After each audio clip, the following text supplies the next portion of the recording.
또 이렇게 예배드리기 위해서 예배당을 찾으시고 예배드리기 위해서 영상 앞에 앉아서 하나님을 생각하는 우리 사랑하는 모든 성도님들에게 하나님 놀라우신 은혜와 크신 평강의 역사가 풍성하게 임하시기를 간절히 소망합니다. 이제 우리 함께 감사와 영광 올려드리는 마음으로 우리 주님께 예배하겠습니다. 조용한 기도 드리겠습니다.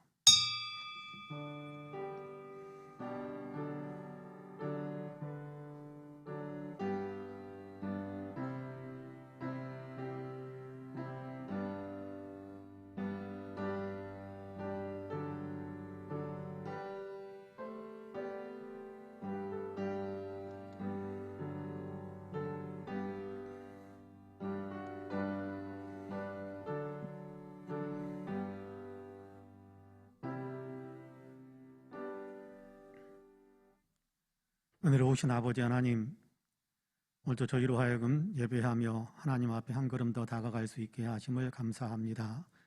감히 설 수 없는 그런 존재들이지만 하나님께서 그리스도 예수를 통한 구속의 은총을 주시고 하나님을 아버지라고 부를 수 있는 아들됨의 은혜를 베풀어 주셔서 이렇게 하나님을 아버지라고 부르며 예배할 수 있게 하시니 참으로 감사합니다. 특별히 고난주간 수요일 저녁 주님 앞에 엎드려서 우리의 마음을 올려드리며 주님의 마음으로 우리 자신을 가득 채우기를 원합니다. 성령이 함께하여 주시어서 우리의 예배가 온전히 하나님께 상달되어지는 거룩한 예배가 되게 하여 주시고 주님의 은혜로 우리의 심령이 더 뜨거워지고 감사로 더 충만해지는 복된 마음이 될 수 있도록 주님께서 축복해 주옵소서. 감사드리며 예수님의 이름으로 기도하옵나이다. 아멘. 우리 함께 찬송가 144장 찬송가 144장으로 우리 주님을 찬양합니다. 144장 찬송하신 후에 장정승 권사님께서 예배를 위해서 기도하시겠습니다.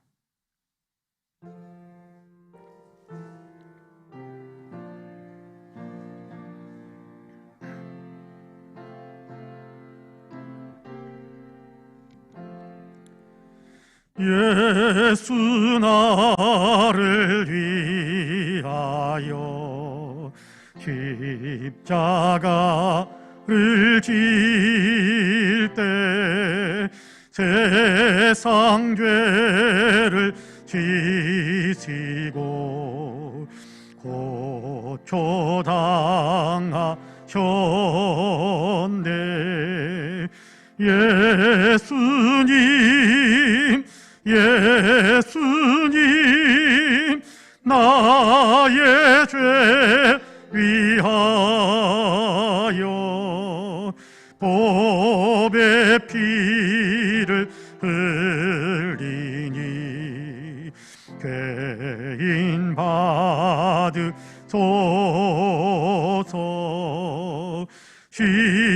십자가를 지심은 무슨 죄가 있나. 저 무지한 사람들 메시아 죽였네.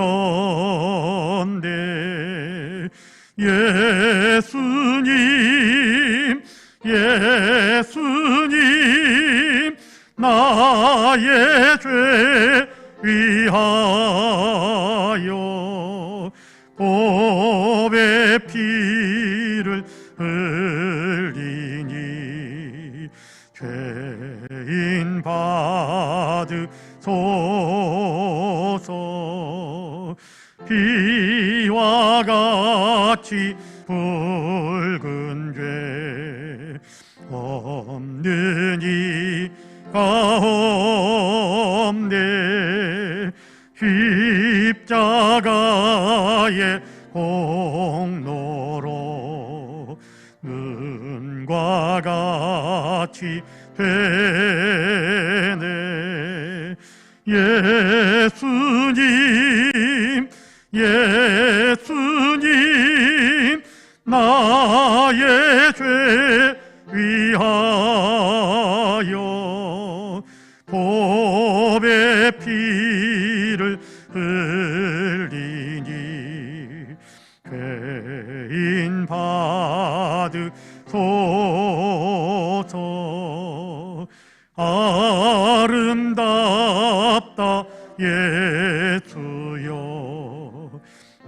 나의 좋은 친구 예수 공로 아니면 영원 혈벌 받네. 예수님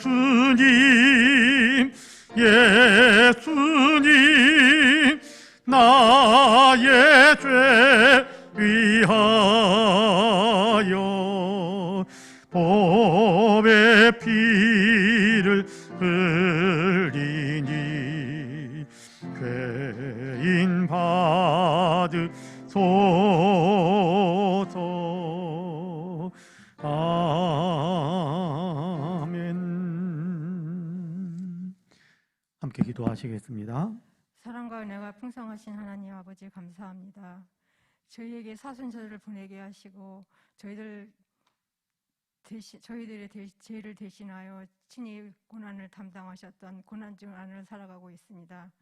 이 시간도 주님께서 당하신 고난을 깊이 묵상하며 저희들의 삶을 되돌아볼 수 있게 하시고 경건한 마음으로 살아갈 수 있도록 인도하여 주시옵소서. 아버지 하나님, 입술로는 주님을 고백하면서도 행함이 없는 저희들을 용서하시고 이제부터라도 열심을 다해 주님께서 주신 직분과 주님의 몸된 교회를 위해 충성하며 헌신할 수 있도록 인도하여 주시옵소서.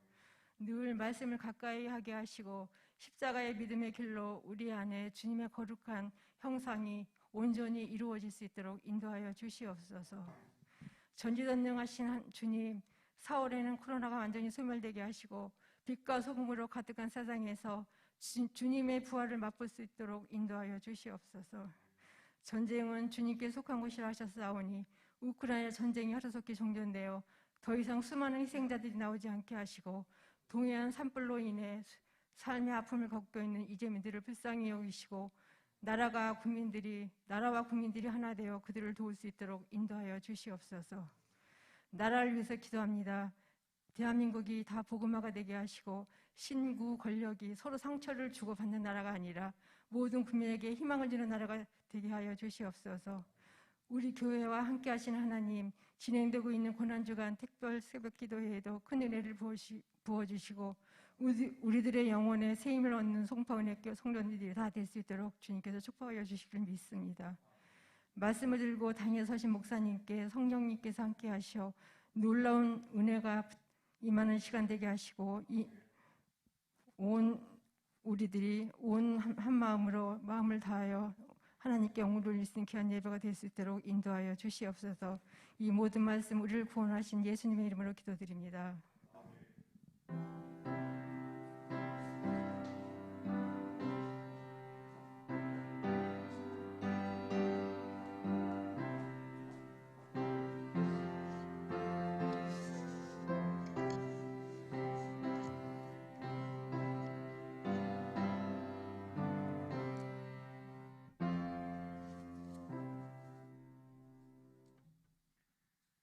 하나님의 말씀은 누가복음입니다.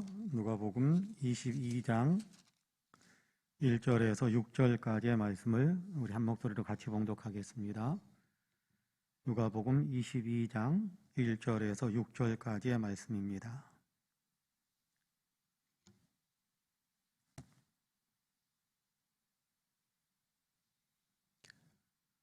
우리 한 목소리로 같이 봉독합니다. 누가복음 22장 1절에서 6절까지입니다. 같이 봉독합니다. 6월절이라 하는 무교절이 다가오매 대제사장들과 서기관들이 예수를 무슨 방도로 죽일까 궁리하니 이는 그들이 백성을 두려워함이더라.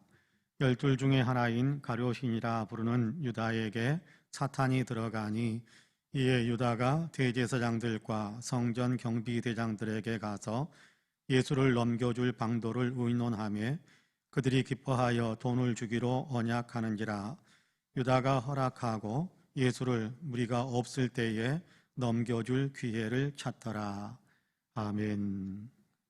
말씀에 큰 은혜가 있기를 원합니다. 할렐루야. 옆에 분들과 인사 한번 할까요? 하나님이 당신을 참 사랑하십니다. 인사 한번 합시다. 나도 당신을 사랑합니다.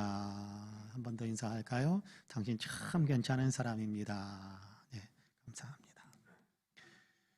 고난주간 수요일 저녁입니다. 우리가 말라기서를 수요일 저녁에 이렇게 2시간 읽고 계속 읽어갈 그런 계획이었었는데, 예수님의 고난주간이기 때문에 그래도 이날만큼은 예수님의 고난의 행적, 고난주간에 있었던 한 행적을 우리가 함께 생각해 보는 것도 더 의미가 있겠다, 그런 생각을 많이 했습니다. 그래서 본문을 선택해서 같이 읽으면서 여러 가지 것들을 같이 생각하고 우리 자신의 영적인 중심이 어디에 있는지 다시 한번 점검하면서 주님을 사랑하는 마음이 더 뜨거워지는 그런 마음으로 우리가 무장되었으면 좋겠다라는 그런 마음을 품게 됩니다. 사실 오늘 우리가 읽은 22장 1절에서 6절 말씀을 읽다가 보면 가만히 우리에게 적용하는 마음으로 깊이 있게 묵상하면서 이 말씀을 이렇게 더 생각하고 나에게는 이런 모습이 없는가라는 것을 점검하다 보면 어느새 우리 자신도 불편한 진실 앞에 노출되는, 불편한 진실 앞에 우리가 직면하는 그런 마음이 언뜻 우리의 심령을 아마 때릴 수도 있겠다, 그런 생각을 합니다. 오늘 우리가 읽은 본문 말씀에는 가룟 유다가 예수님을 대제사장들 그리고 서기관들에게 넘겨주겠다라고 팔아넘기는, 돈을 받고 팔아넘기는 그런 장면을 우리에게 보여주고 있거든요. 물론 예수님께서 십자가를 지시는 것은 예수님의 계획이기도 했었고 하나님 아버지의 계획이기도 했습니다.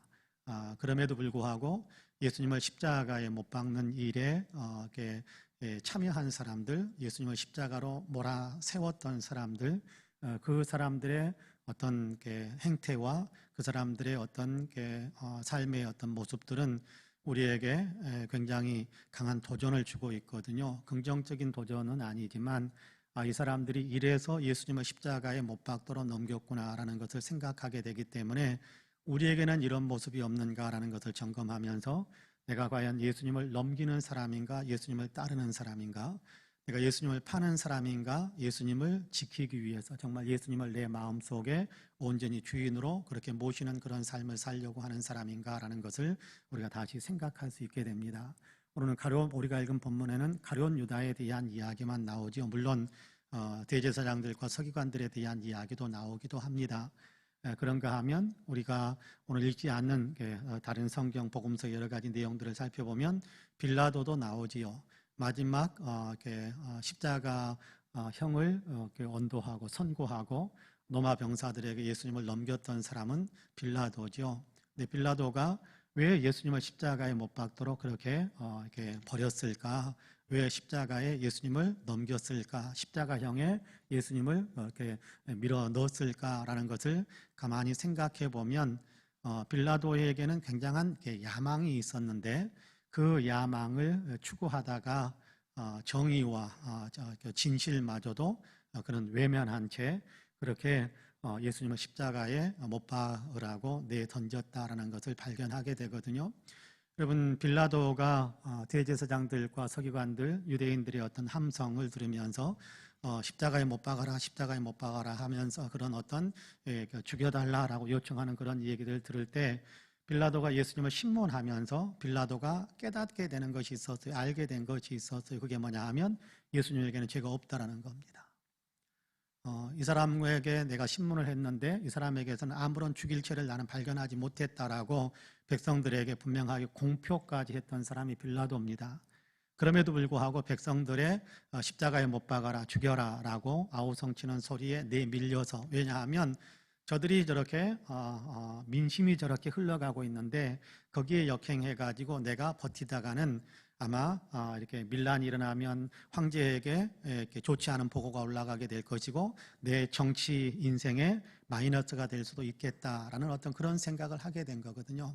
그래서 예수님을 결국은 십자가에 못 박으도록 내어주는 그런 일을 저지르고 맙니다. 그러니까 무슨 무엇 때문에 그렇게 한 겁니까?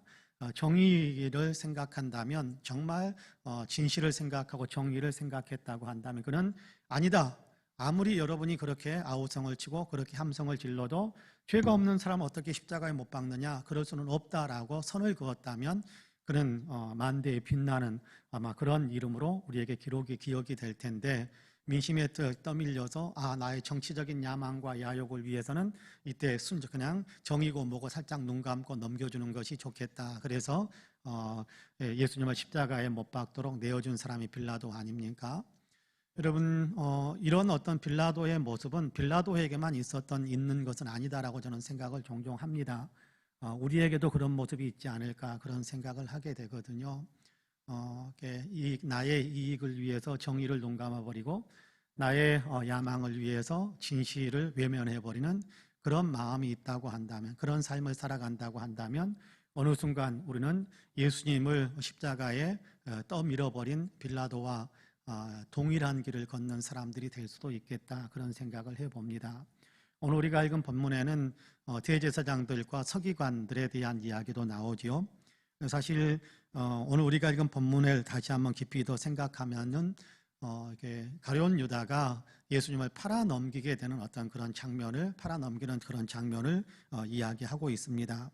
예수님의 십자가를 지게 되는 결정적인 통로 가운데 하나가 가룟 유다이지 않습니까? 가룟 유다가 예수님을 팔았기 때문에 예수님이 대제사장의 무리에게 끌려가게 되고, 그리고 빌라도에게 끌려가서 사형 언도를 받고 십자가를 지게 되는데, 여러분, 예수님이 어떤 그 십자가를 지게 되는 결정적인 중요한 역할을 했던 사람이 가룟 유다입니다. 아주 악한 일을 했던 사람이죠. 예수님께서는 가룟 유다에 대해서 뭐라고 말씀을 하셨던 적이 있느냐 하면, 인자는, 예수님께서는 정해진 가야 할 길을 가는 것이 이렇게 예수님께서 가시는 그 십자가의 길인데, 예수님을 십자가를 지도록 그렇게 인자를 팔아넘기는 그 사람은 차라리 태어나지 않았더라면 차라리 좋았을 뻔했다. 여러분, 이거 얼마만큼 힘든 어떤 그런 상황에 내몰릴 것에 대한 이야기입니까? 그러니까 가룟 유다가 그런 주님의 어떤 판단을 받고 거기에 따르는 어마어마한 책임과 또 심판을 받게 될 것에 대한 예수님의 근심 어린 어떤 그런 말씀이었다라고 생각을 하는데요. 자, 그렇게 예수님을 팔아넘기는 이 가룟 유다에 대한 이야기, 그리고 이들과 타협하고 이들과 합의해가는 대제사장들과 서기관들에 대한 이야기가 오늘 우리가 읽은 본문에 기록이 되어져 있습니다. 사실 대제사장들과 서기관들은 예수님을 눈의 가시처럼 그렇게 여기고 있었던 것이 사실이거든요. 예수님을 공격하고 싶고, 때로는 논쟁을 붙이기도 하고, 또 율법에 대한 것들로 공격하기도 하고, 예수님을 해치고 싶은 마음이 굉장히 컸던 사람들이 대제사장들, 서기관들이었습니다.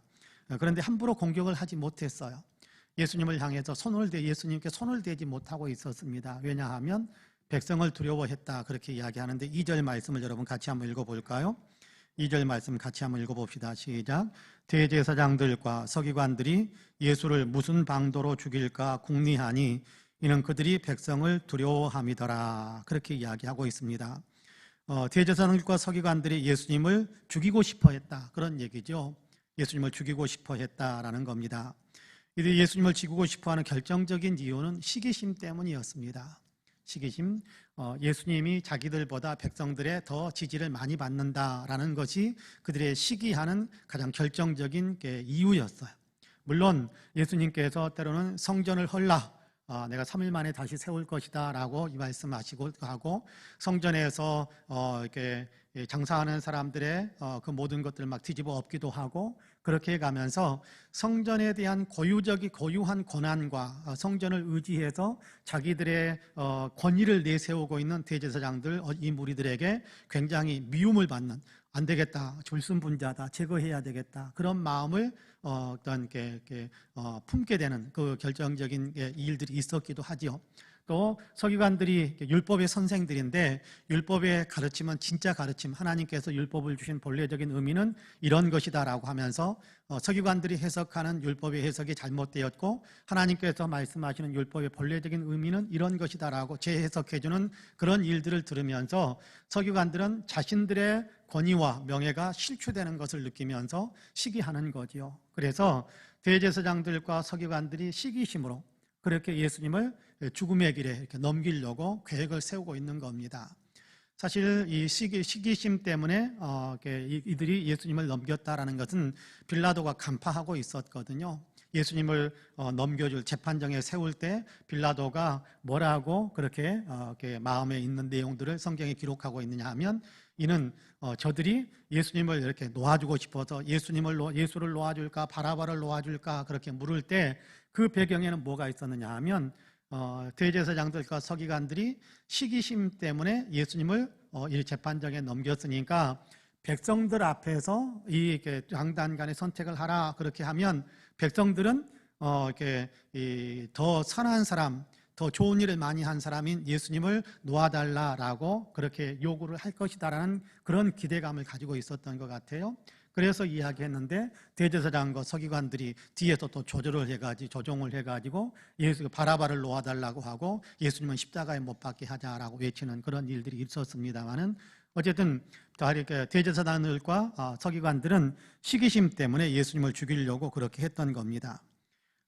이들이 이제 빌라도는 그 사실도 또 알고 있었고요. 그런데 여러분께 시기심이 얼마나 무서운가, 시기심이 얼마나 엄청난 일을 저지르는가라는 것을 대제사장들과 서기관들의 행하는 그 일을 통해서 우리가 보게 되는 거예요. 시기심은 예수님도 죽여요. 시기심이 여러분, 사람들의 시기심이 예수님도 죽이는 그런 결과를 가져왔단 말입니다. 시기심의 포로가 된다면 누구나 그럴 수 있을 거라는 거죠. 우리도 마찬가지일 수 있을 겁니다. 여러분, 우리도요, 누군가를 향한 시기심이 발동이 시작이 되어지면 여러분, 정이고 진리고 아니 예수님의 말씀이고 이런 것들이 다 이렇게 우리가 외면해버리죠. 시기심을 우리의 마음속에 누군가에 대한 시기심을 품기 시작하면, 여러분, 시기심을 품기 시작하면 이제 그 한편에서 예수 믿는 사람들의 마음속에는 한편에서 또 그런 마음이 있을 거예요.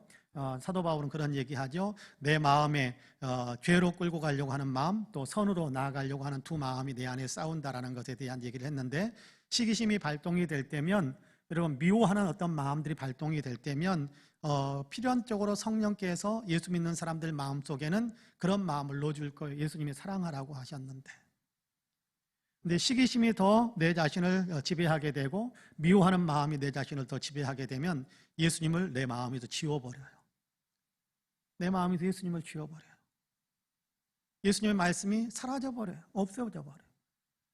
그리고 내가 하고 싶은 대로 그렇게 시기하고 질투하고 미워하는 그런 일들을 자행해버리는 경우들이 있습니다. 물론 우리가 예수님을 십자가에 못 박은 것은 아니겠습니다만, 그러나 예수님을 십자가에 못 박은 것과 거의 다를 바 없는 행동들을 한단 말이에요.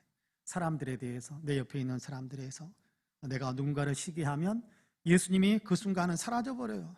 아니, 사라져버린 것이 아니라 예수님이 떠올라도 내가 지워버려요. 예수님을 지워버려요. 그리고 시기심과 질투심 때문에 그 사람에게 해서는 안 될 아주 악한 일, 그것이 그 사람에게는 어마어마한 상처가 되고 삶의 의욕을 잃게 만들고, 심지어는 여러분께 자기 생애에 대해서 좀 이렇게 안 좋게 생각하는 그런 일로까지 사람들을 몰아세우는 일들도 얼마든지 일어날 수 있다는 거예요. 시기심이 얼마나 무서운 것인가라는 것을 우리가 다시 한번 생각하지 않을 수 없게 됩니다.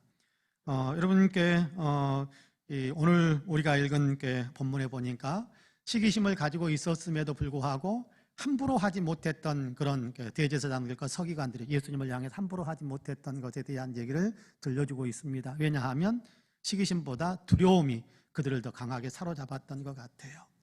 백성들에 대한 두려움, 우리가 이렇게 예수님을 손을 댔다가는 백성들이 예수님께 손을 댄다라는 이유 때문에 바리새인들이나 또 서기관들이나 대제사장들에게 아마 더 엄청난 역풍으로 그렇게 그들을 몰아세울 수도 있겠다라는 것이 아마 대제사장들 서기관들이 아마 생각이었던 것 같아요. 그래서 함부로 그렇게 대하지 못하고 있는데, 그런데 이들의 예수님을 제거하고자 하는 그 마음에 이 통로를 열어주는 사람이 있습니다. 그 사람이 누구냐 하면 유다였어요. 유다가 서기관들과 대제사장들에게 와가지고 내가 백성들 모르게 예수를 너희에게 넘겨주겠다라고 제안을 하는 겁니다. 얼마나 줄 것이냐? 라고 이야기를 하면서 여러분 이렇게 3절에서 6절까지의 말씀을 같이 한번 읽어볼까요? 3절에 같이 읽어봅니다. 시작. 12 중에 하나인 가룟신이라 부르는 유다에게 사탄이 들어가니 이에 유다가 대제사장들과 성전 경비대장들에게 가서 예수를 넘겨줄 방도를 의논하며 그들이 기뻐하여 돈을 주기로 언약하는지라. 유다가 허락하고 예수를 무리가 없을 때에 넘겨줄 기회를 찾더라. 그렇게 말씀하고 있습니다. 여기 사탄이 들어갔다라고 이야기하니까 어떤 사람들은 이렇게 유다가 이제는 사탄에게 꽁꽁 묶여가지고 자기 의지도 없이 자기는 안 하고 싶었는데 이 사탄에게 등 떠밀려가지고 그렇게 한 것이 아니냐 그런 생각을 할 수도 있겠습니다만 그런 것은 아닙니다. 사탄이 들어가서 예수를 팔고 싶어하는 마음을 넣어준 건 사실이죠. 그러나 유다는 자기가 결정할 수 있는 결정권, 자유의지는 아직 살아있는 거예요. 그런데 예수를 팔고 싶어하는 그 마음이 들어오는 순간 자기가 팔겠다라고 자기가 결단을 한 거예요. 자기가 결단을 하고 나아가서 이제는 그냥 넘겨주는 것이 아니라 대제사장들과 서기관들에게 가가지고 타협을 하는 거죠. 흥정을 하는 겁니다. 거래를 하는 겁니다. 자, 사람들이 없을 때, 조용할 때 아무도 모르게 그렇게 이렇게 너희에게 넘겨줄 테니까 나에게 얼마나 주겠느냐라는 어떤 거래를 제안하고, 여러분 그 거래를 제안하니까 대제사장의 무리가 뭐 거리 마다할 일이 없지요. 마다할 일이 없지 않습니다. 눈에 가시처럼 여겼던 예수를 제거할 수 있다라는 그 마음이 들어오는 순간 여러분 얼마든지 그렇게 거래할 수 있지 않겠습니까? 그래서 장정들 몸값 은 30냥을 주기로 아마 그렇게 거래가 완성이 된 겁니다. 그래서 이제 유다는 예수님을 넘겨줄 기회를 찾는 거지요. 사람들이 없을 때 또 대제사장의 무리와 성전 경비대원들을 끌고 와가지고 조용히 넘겨줄 수 있는 그런 때를 찾다가 이제 겟세마네 동산에 예수님께서 기도하러 가셨을 때 그곳에 다른 사람들이 없고 예수님과 제자들만 있는 것을 유다도 잘 아니까 그때 사람들을 끌고 가가지고 예수님을 넘기는 그런 일을 자행하고 마는 것을 보게 됩니다. 배신을 한 거지요. 근데 왜 그랬을까라는 것을 우리가 가만히 생각해 볼 필요가 있을 것 같습니다. 오늘 우리가 읽은 본문에서도 분명하게 드러내고 있는데 유다는 돈에 대한 애착이 굉장히 컸던 사람인 것 같아요. 돈에 대한 욕심이 너무 컸던 것 같아요. 예수님을 따르는 어른 제자로 그렇게 부름을 받았지만 그럼에도 불구하고 그의 마음에는 예수님에 대한 중심보다는 예수님을 따르는 어떤 그 마음의 지배보다는 오히려 돈에 대한 마음이 그의 마음속에 훨씬 더 많이 자리 잡고 있었던 것 같아요. 여러분 요한복음 12장에 보면 마리아가 예수님께 기름을 부어드리는 어떤 사건이 있지 않습니까? 거기에 보면 유다가 그 여인을 책망하는 겁니다. 뭐라고 책망하느냐 하면 300데나리온의 그 향유가 순전한 나드 향유 한 옥합이 300데나리온 정도 되는데 노동자의 1년 연봉 정도 되는 거대한 엄청난 액수인데 그것을 이렇게 팔아가지고 그것으로 가난한 자들을 도와주고 구제하면 좋았을 텐데 왜 그것을 쓸데없이 허비하느냐 책망을 하는 겁니다. 근데 성경에 보면 13절에 보면 12장 13절에 보면 거기에 그런 얘기들을 한 번 더 들려주는 일이 있습니다. 뭐라고 이야기하느냐 하면 이렇게 가난한 그 유다가 가난한 사람들을 생각해서 그랬다고 이야기하는, 가난한 사람을 생각하는 것처럼 그가 그렇게 발언을 하고 있지만 그러나 그는 도둑이어서, 돈을 좋아하는, 돈을 훔쳐가는 도둑이어서 그 공동체, 예수님 제자들의 어떤 공동체의 회계 첨자, 재무 담당자, 아주 회계 책임자인데 그 회계 부지에서 회계 돈 주머니에서 슬금슬금 자기 욕심대로 꺼내서 쓰는, 자기 욕심대로 꺼내서 자기 그냥 공동체 전체가 원하는 일이 아닌 자기 사적으로 그렇게 착복하는 일들이 있었다. 유다에게는 그런 일들이, 유다는 그런 일을 행하는 사람이었다라고 이야기합니다. 그러니까 300데나리온을 팔아가지고 우리한테 갖다 줬으면 내가 가지고 있을 수 있었을 텐데 그 얘기를 한 것이니까 가난한 사람들에게 나누어 주기도 하겠지만 그러나 중간중간에 자기의 것을 빼내는 그런 일을 이렇게 하려고 했던 사람이다라고 그렇게 이야기하고 있습니다. 여러분 이렇게 돈에 대한, 그러니까 공동체의 어떤 전체의 유익이 아니고 또 예수님을 섬기는 일에 사용하도록 그렇게 공급받은 것인데 그것을 개인적으로 착복하는 그런 일들을 행하고 있었던 그 돈을 사랑하는 마음이 유다에게 있었다는 겁니다. 재물에 대한 어떤 탐심이 유다에게 있었던 거지요. 여러분, 성경은 뭐라고 가르쳐 주느냐 하면 돈을 사랑하는 것이 일만악의 뿌리가 된다. 재물을 사랑하는 것이 모든 악의 근원이 된다. 그렇게 이야기합니다. 여러분, 사람들이 권력을 탄합니다. 단지 권력만 누리고 싶어서 그럴까요? 그렇지 않을 겁니다. 권력을 이용해서 자기에게 뭔가 더 많은 이익을 만들기 위해서 사람들이 명예를 추구합니다. 그런데 그 단순히 명예롭게 살기 위해서만 그렇게 하는 것은 아닌 것 같아요. 그 명예롭게 살면서 뭔가 또 이권과 연결되어지는 그런 어떤 것들을 추구하는 것이 사람들의 어떤 마음인 것 같습니다. 그러니까 돈에 대한 애착을 갖기 시작하면, 여러분, 돈에 대한 어떤 욕심을 품기 시작하면 다른 모든 것들을 다 자기 돈 버는 수단으로 사용해 버린다는 거예요. 유다도 그런 면이 없잖아 있었던 거지요. 여러분, 예수님께 부름을 받기 시작했던 유다 아닙니까?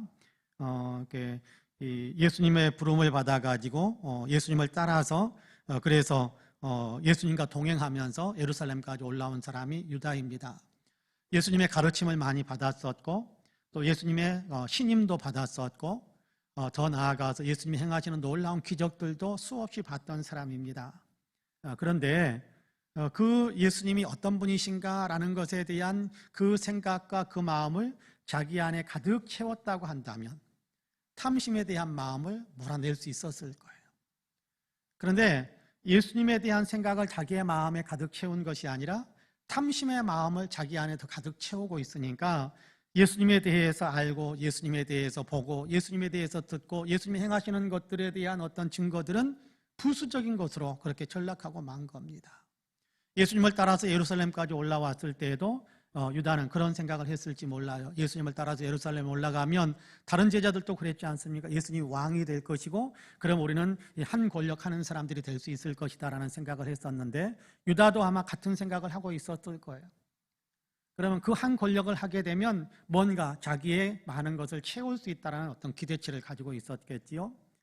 그런가 하면 예수님께서 또 예루살렘에 올라가면 이제 왕이 되시기 위해서 뭔가 움직여야 될 텐데 예루살렘에 막상 올라와서 보니까 예수님은 전혀 민중 봉기를 일으키려고 해서 독립운동을 하려고 하는 어떤 그런 움직임은 전혀 안 보이거든요.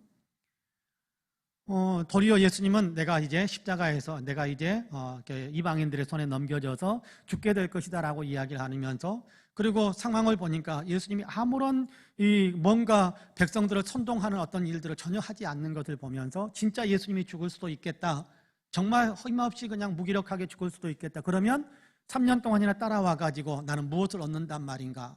얻을 것이 없겠구나라는 그런 마음이 유다 안에 들어갔을 수도 있을 거예요. 그 순간 이래서는 안 되겠다. 그래도 내 몫은 챙기고 가야 되지 않겠는가? 라는 마음이 유다의 마음에 가득 채워졌을지도 모릅니다. 그러다 보니까 유다가 그러면 이 판에 예수님을 탐내고 있는, 예수님을 제거하려고 있는 생각하고 있는 저 사람들에게 예수님을 팔아넘긴다면 그러면 내 몫은 좀 어느 정도 채우고 내려가지 않겠는가? 그런 마음이 유다 안에 들어온 것 같아요. 그래서 자기의 몫을 얻기 위해서, 자기의 몫을 챙기기 위해서 예수님을 팔아넘긴 겁니다. 돈을 생각하면서, 재물을 생각하면서 그렇게 행동을 해버리고 만 겁니다.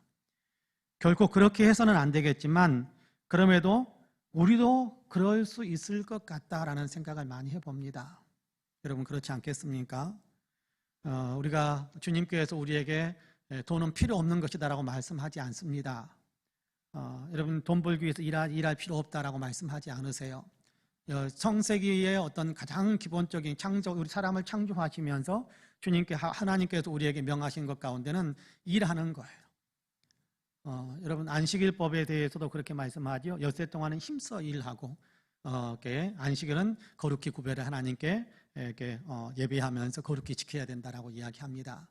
여러분께 게으르고 나태한 사람들은 개미에게 가서 그 부지런함을 좀 배워야 될 필요가 있다라고 이야기하기도 하고요. 신약 성경에 와가지고도 열심히 일해서 다른 사람들을 돕는 사람이 되어라.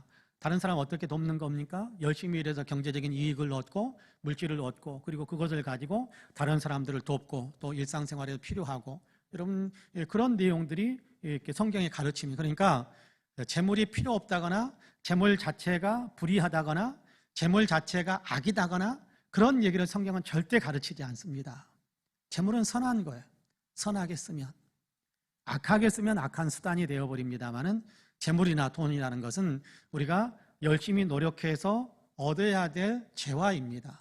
그리고 그것을 어떻게 사용하는가라는 것은 이제 그 다음에 굉장히 중요한 문제인데 유다는 열심히 돈을 버는 것에 대한 어떤 생각보다는 돈을 사랑하는 마음이 너무 컸던 것 같아요.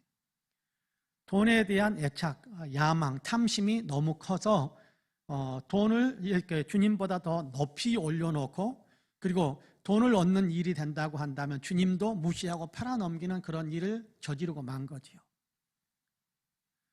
예수님을 따라다니면서 예수님이 어떤 분인지 다 보았을 텐데 들었을 텐데 그럼에도 불구하고 예수님을 따르면서도 그 예수님이 행하시면서 예수님이 보여준 예수님에 대한 생각을 그의 마음에 채우지 못하고 여전히 그의 마음속에는 재물에 대한 어떤 탐심으로만 가득 차 있다 보니까 그 재물에 대한 탐심을 채우기 위해서라고 한다면 예수님마저도 외면하고 팔아버린 겁니다. 여러분 현대에서도 그런 일들은 얼마든지 일어날 수 있다고 저는 생각을 해봅니다. 여러분 우리가 예수 믿는 사람들이잖아요. 예수님의 선택함을 받아서 예수님의 부름을 받아서 예수님을 따르는 사람들입니다. 예수님이 우리를 죄에서 구원하실 분이시고 예수님이 우리를 천국으로 이끌어 주실 분이시고 예수님은 다시 오셔서 재림하셔서 우리를 정말 어떻게 살았는가에 따라서 분명하게 상을 주시면서 그러면서 하나님 나라의 위대한 사람들로 우리를 세우시는 그런 역사를 이루실 분이다라는 사실을 우리는 분명히 믿습니다. 그런데 이 믿음이 우리의 모든 것들을 지배하는 가장 중요한 중심이 된다면 그러면요 재물에 대한 생각은 부수적인 것이 됩니다. 다시 말하자면 돈이 우리를 지배하게 하는 것이 아니라 예수님을 믿는 믿음으로 우리는 돈을 사용하는 사람이 되는 겁니다.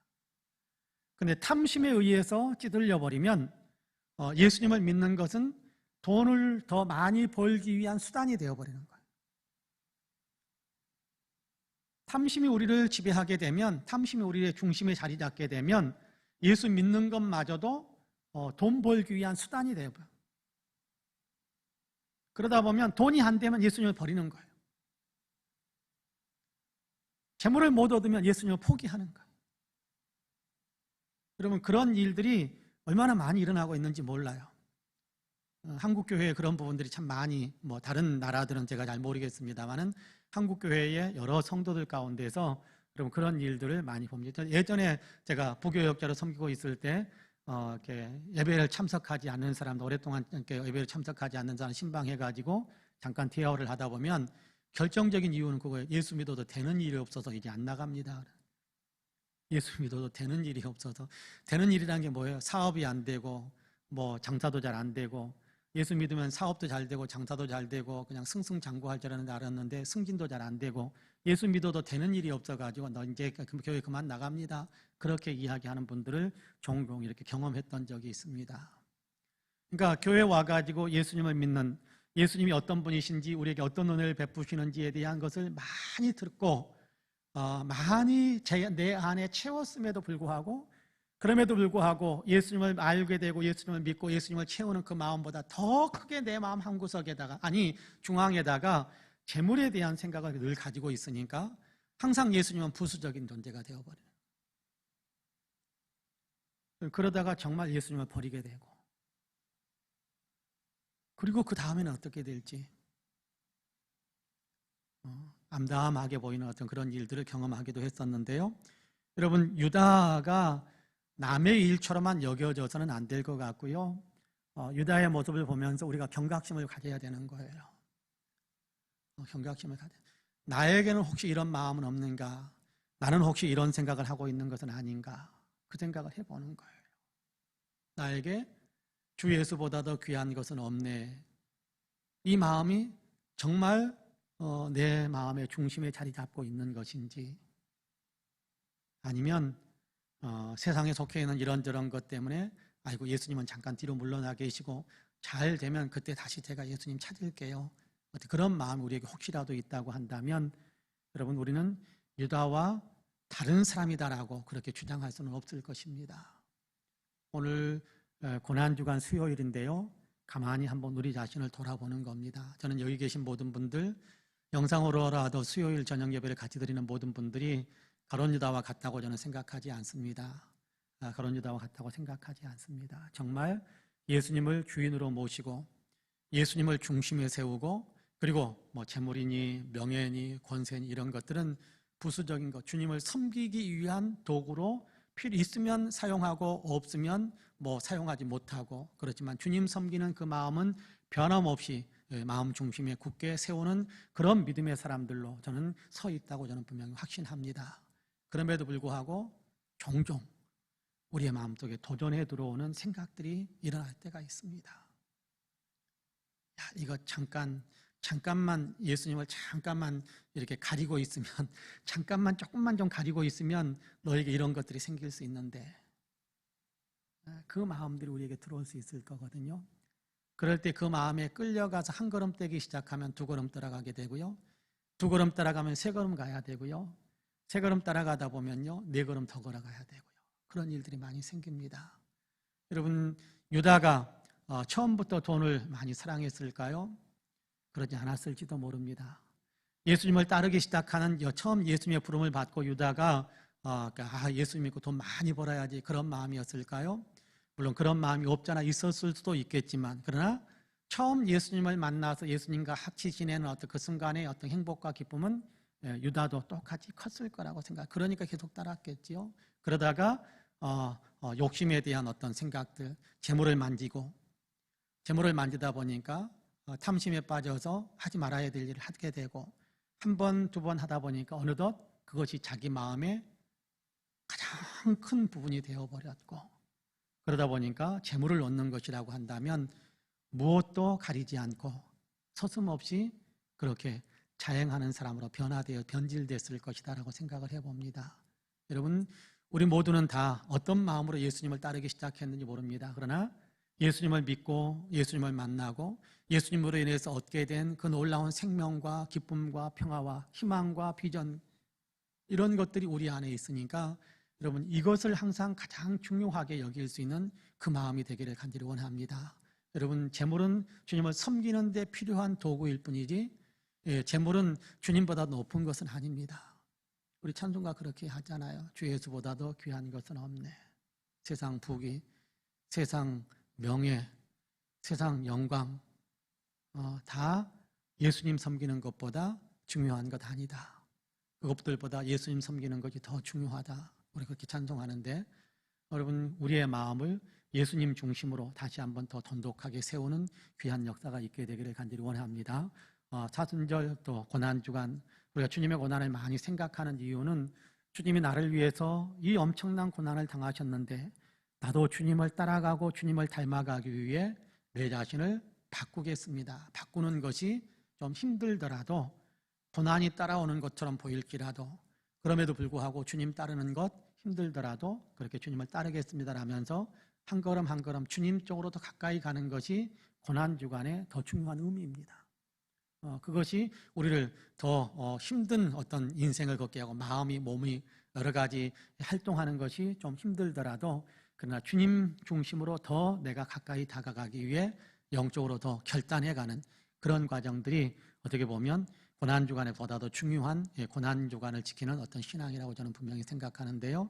바라기는 저와 여러분이 예수님 외에 다른 것들이 나의 삶을 지배하지 못하도록 자꾸만 끊어내고 가지치기 하고 그래서 예수님만이 내 삶의 중심입니다라고 온전히 고백하는 그 아름다운 고백을 주님께 올려드릴 수 있는 우리 모두가 되시기를 주님의 이름으로 간절히 축복합니다. 아멘. 기도하겠습니다.